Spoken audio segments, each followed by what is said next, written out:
Ben arrivata nel corso base di uncinetto. Ti darò informazioni e scorciatoie. Eravamo partite dalla catenella, che adesso vi faccio vedere velocemente, e mi auguro che avete provato a farne così tante finché vi siete quasi stufate. No, in realtà sto scherzando, però devo dire che è fondamentale non tanto fare le catenelle in sé, perché dici è facile, ma il fatto di farle della stessa misura, cioè che siano tutte uguali. Diciamo che è la parte più difficile. Ora facciamo il passo successivo. Dopo la catenella vi insegno il primo passo, il primo punto semplice. Ci sono degli altri, cioè ci tengo a dirlo, però adesso noi partiamo con i punti facili, quindi adesso ci sarà il punto basso, poi la maglia alta, che sono i classici. Dopo andiamo a approfondire questi punti con le varie varianti, però non vi dovete spaventare. Allora, abbiamo fatto un po' di catenelle che io non ho contato perché non ha importanza. A un certo punto, quando voi avete fatto le catenelle necessarie per voi, non so, dovete fare un cappellino, dite ok, e adesso cosa devo fare? Dovete tenere presente che un punto prima dell'uncinetto, quindi questo qua, questo, non è mai da contare perché ci serve per iniziare il nostro lavoro, quindi ci serve per tornare indietro. Io vi faccio vedere la variante più semplice, poi ripeto, mano a mano andremo a complicare le cose. Quindi questa qui io la ignoro, vado in quella precedente, prendo una costina, vado molto piano così vedete ogni passaggio. Se vi sembra molto bassa il video, quindi lo volete far andare più velocemente, basta che andate nelle impostazioni. Passo con un uncinetto da sotto, prendo il filo, lo tiro qua nell'asola, ne ho due sull'uncinetto, quindi quella che era prima lì perché stavo facendo le catenelle e la seconda l'ho appena presa da dietro con l'uncinetto.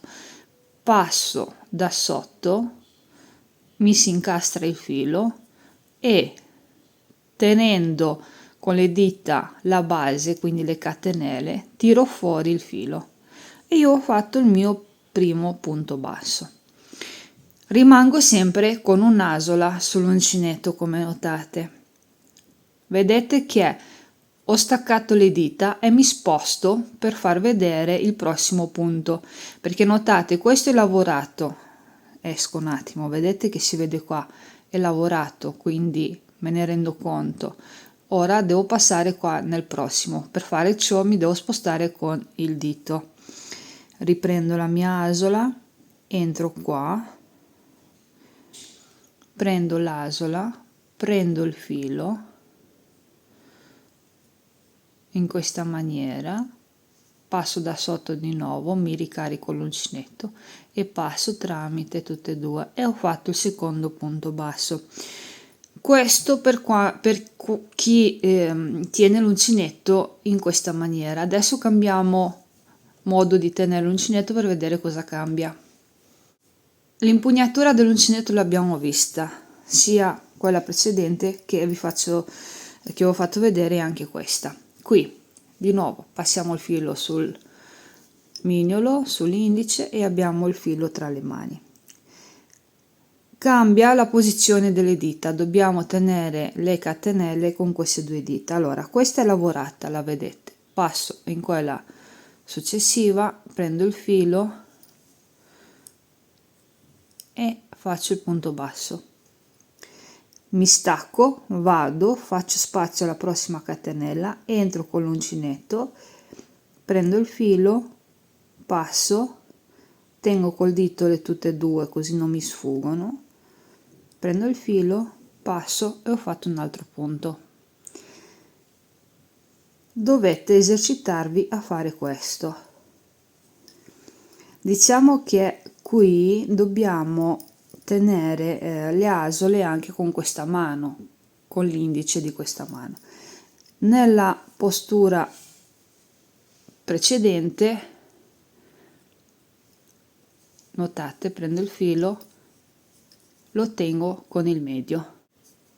Io con questo tutorial voglio farvi vedere come si fa il punto basso, quindi il mio obiettivo è quello di farvi leggere le catenelle e saperle insomma tenere in mano il lavoro e riuscire a fare tutte le catenelle. Quindi potete fare una catenella lunghissima da ripassare con il punto basso, però siccome magari per tutte quelle persone che sono già un po' avanti e se la cavano a fare il punto basso vorrebbero vedere come si fa a cambiare riga. Io adesso ve la introduco velocemente così capite come si lavora, ma poi la andremo a approfondire mano a mano. E io ho ripassato tutte le mie catenelle. Notate come sono tutte uguali, cioè la tensione è tutto uguale.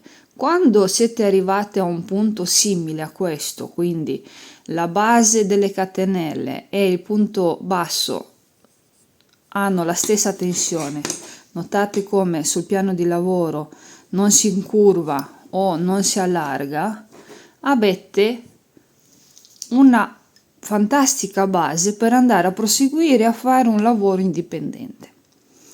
Spesso e volentieri, lo dico così non vi spaventate, chi è alle prime armi avrà delle catenelle molto strette, ok? Quindi molto piccoline rispetto al punto basso, quindi il lavoro sarà qualcosa del tipo così, si incurva, perché tende a tirare, ok? Quindi la catenella iniziale tende a tirare. Voi non dovete avere quel problema lì. Quando non ce l'avete più, quindi sono come le mie che sono distese senza che né la parte sopra né la parte sotto tiri, siamo già a un buon punto. L'obiettivo, ecco, di questa lezione è questa. Come si fa, direte, ma cioè io ho provato in ogni modo, non ci sto riuscendo. Non vi dovete arrendere. Dovete darmi retta sia per quello che vi ho dato come indicazione nel video precedente, sia per quanto riguarda questo, e cioè avere la stessa tensione per ogni punto che lavorate. Lo so che è difficile, ma l'obiettivo è questo, altrimenti non riuscite ad andare avanti. Lo so che vi sembrerà difficile, però si impara poco alla volta, non dovete avere fretta. Adesso vi faccio vedere come si fa a cambiare, a chiudere questa riga e iniziare una nuova, ma è un argomento che andremo a trattare in futuro con più dettagli. Intanto vi faccio vedere velocemente come si fa, così avete un'informazione in più. Vi faccio notare che io ho lavorato qui l'ultimo punto, ok? Lo vedete perché dopo di lui non c'è altro che il cappietto iniziale. E allora cosa facciamo adesso? Adesso che siamo arrivati così alla fine, quindi abbiamo concluso la riga, facciamo un punto catenella che non consideriamo. Questo punto catenella è la stessa catenella che abbiamo saltato qui all'inizio. Ora giriamo il lavoro in questa maniera. Questo lo ignoriamo, come vi avevo detto. Entrate in quel punto praticamente disponibile che è questo e fate un punto basso.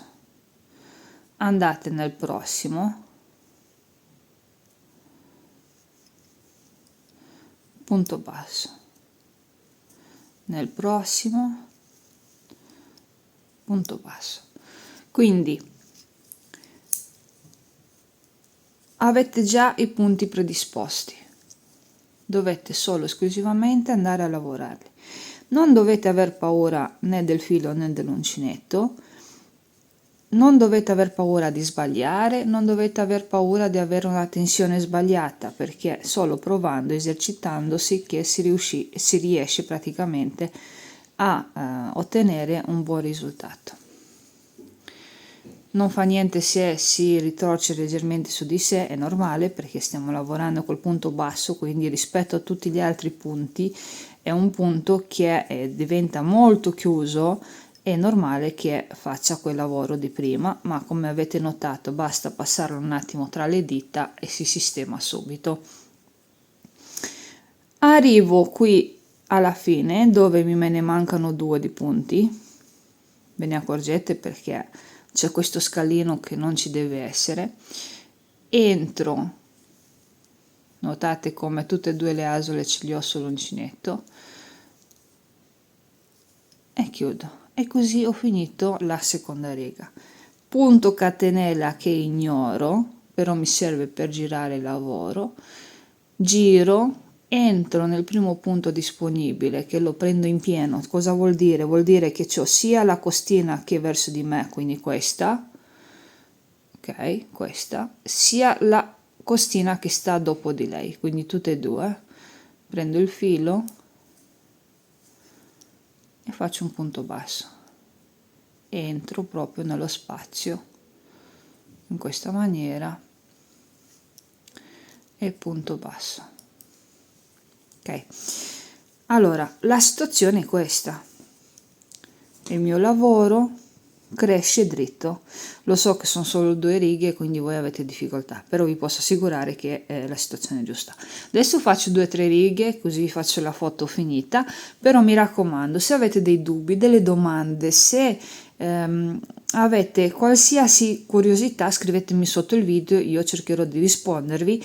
Se è una questione un po' complicata, quindi è difficile da spiegare a parole, o in un commento, semplicemente andremo a fare, quindi anzi io andrò a fare un video lezione, così vi farò vedere. Ed eccoci qui che ho fatto un po' di righe di punto basso, quindi come notate la tensione è perfetta perché non tira né da una parte né dall'altra. Vi faccio notare come qui sopra è dritto.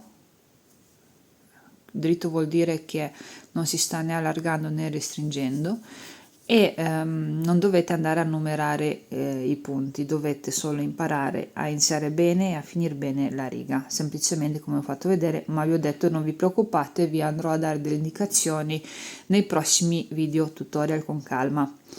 Intanto cosa si può fare col punto basso? Beh, di tutto, assolutamente di tutto.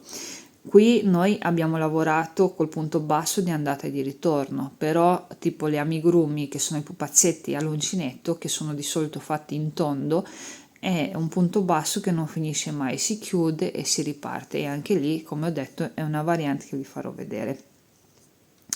Potete creare cappellini, potete creare delle sciarpe, dei top estivi, perché è un punto molto chiuso, quindi non c'è bisogno neanche di indossare l'intimo.